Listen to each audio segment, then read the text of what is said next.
Hi hello welcome to my channel. ಇವತ್ತಿನ recipe ಏನು ಅಂತ ನೋಡೋಣ ಬನ್ನಿ. ಕ್ರೀಮಿ ಶಾವಿಗೆ ಪಾಯಸ. ಇನ್ಸ್ಟಾಗ್ರಾಮ್ ಐ ಡಿ ಕೂಡ ಇದೆ. ಬೇಕಾಗಿರೋ ರೆಸಿಪಿ: ತುಪ್ಪ, ಏಲಕ್ಕಿ, ಬಾದಾಮಿ, ಗೋಡಂಬಿ, ಖರ್ಜೂರ, ಮಿಲ್ಕ್ ಪೌಡರ್, ಕೇಸರ್ ಬಾದಾಮ್ ಪೌಡರ್, ಸಕ್ಕರೆ, ರೋಸ್ಟೆಡ್ ಶಾವಿಗೆ.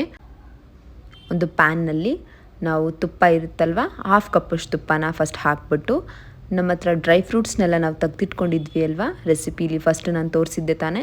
ಸೊ ಇಂಗ್ರೀಡಿಯೆಂಟ್ಸ್ನ ಅದರೊಳಗಿರೋದು ಒಂದೊಂದನ್ನೇ ಫಸ್ಟ್ ಏಲಕ್ಕಿ 3 ಆ್ಯಂಡ್ ಗೋಡಂಬಿ, ಅದಾದ ಮೇಲೆ ಬಾದಾಮಿ, ಸ್ವಲ್ಪ ಲೋ ಫ್ಲೇಮಲ್ಲಿ ಇಟ್ಕೊಳ್ಳಿ, ಖರ್ಜೂರ, ದ್ರಾಕ್ಷಿ. ಸೊ ಒಂದೊಂದೇ ಲೋ ಫ್ಲೇಮಲ್ಲಿ ಚೆನ್ನಾಗಿ ರೋಸ್ಟ್ ಮಾಡ್ಕೋಬೇಕು. ರೋಸ್ಟ್ ಮಾಡ್ಕೊಂಡ ತಕ್ಷಣವೇ ಅದು ಒಂದು ರೋಸ್ಟ್ ಥರ ಫೀಲ್ ಬರುತ್ತೆ ಅಲ್ವಾ, ಈಗ ಎಲ್ಲ ದಪ್ಪ ಆಗಬೇಕು. ಅದಾದ ತಕ್ಷಣ 1 ಗ್ಲಾಸಷ್ಟು ಹಾಲು ಮತ್ತು ಅದೇ ಕ್ವಾಂಟಿಟಿ ಗ್ಲಾಸಷ್ಟು ನೀರನ್ನು ಹಾಕ್ತಾಯಿದ್ದೀನಿ. ನೀರನ್ನು ಹಾಕಿ ಅದು ಚೆನ್ನಾಗಿ ಕುದಿ ಬರಬೇಕು. ನೋಡಿ, ಇವಾಗ ಕುದಿ ಬರ್ತಾ ಇರೋ ಟೈಮಲ್ಲಿ ನಾನು ಹಾಲಿನ ಪುಡಿನ ಹಾಕ್ತಾಯಿದ್ದೀನಿ. ಸ್ವಲ್ಪ ಬಿಸಿ ಆದರೆ ಗಂಟಾಗಲ್ಲ. ಸೊ ಹಾಗಾಗ್ಬಿಟ್ಟು ಬಿಸಿ ಆದ 1 ಕುದಿ ಆದ ಮೇಲೆ ನಾನು ಹಾಲಿನ ಪೌಡರ್ ಹಾಕಿದ್ದೀನಿ. ಅದಾದ ತಕ್ಷಣ ಶುಗರ್ನ ಹಾಕಿ ನಿಮಗೆ ಕನ್ಸಿಸ್ಟೆನ್ಸಿಗೆ ಎಷ್ಟು ಬೇಕೋ ಅಷ್ಟು ಶುಗರ್ನ ನೀವು ಆ್ಯಡ್ ಮಾಡ್ಬೋದು.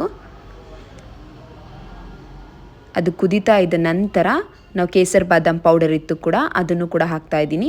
ರೋಸ್ಟೆಡ್ ಶಾವಿಗೆ ಇತ್ತಲ್ಲ ಅದನ್ನು ಕೂಡ ಹಾಕ್ತಾಯಿದ್ದೀನಿ. ಹಾಕಿದ ತಕ್ಷಣ ಒಂದು 2 ಮಿನಿಟ್ಸ್ ಆದ ತಕ್ಷಣ ನಾವು ಗ್ಯಾಸ್ನ ಆಫ್ ಮಾಡ್ಕೋಬೇಕು ಆ್ಯಂಡ್ ಲಿಡ್ಡನ್ನು ಕ್ಲೋಸ್ ಮಾಡಬೇಕು. ತುಪ್ಪ ಹಾಕ್ತಾಯಿದ್ದೀನಿ, ಸ್ವಲ್ಪ ಕಡಿಮೆ ಅನ್ನಿಸ್ತು ಅಂತ.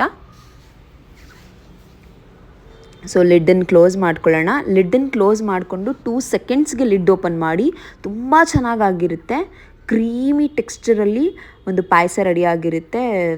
ಯಾವುದೇ ಫಂಕ್ಷನಿಗೆ ಅಥವಾ ಯಾವುದೇ ಒಂದು ದೇವ್ರ ಪ್ರಸಾದಕ್ಕೋಸ್ಕರ ಮಾಡೋದಾದರೂ ಈ ರೆಸಿಪಿನ ಟ್ರೈ ಮಾಡಿ. ತುಂಬ ಚೆನ್ನಾಗಿರುತ್ತೆ. ಚಿತ್ರಾನ್ನ ಜೊತೆ ಅಥವಾ ಯಾವುದೇ ಸ್ಪೈಸಿ ಜೊತೆ ಇದನ್ನು ಕಾಂಬಿನೇಷನ್ ಮಾಡಿಕೊಂಡು ತಿಂದರೆ ತುಂಬ ಚೆನ್ನಾಗಿರುತ್ತೆ. ಒಂದು ಸರಿ ಟ್ರೈ ಮಾಡಿ.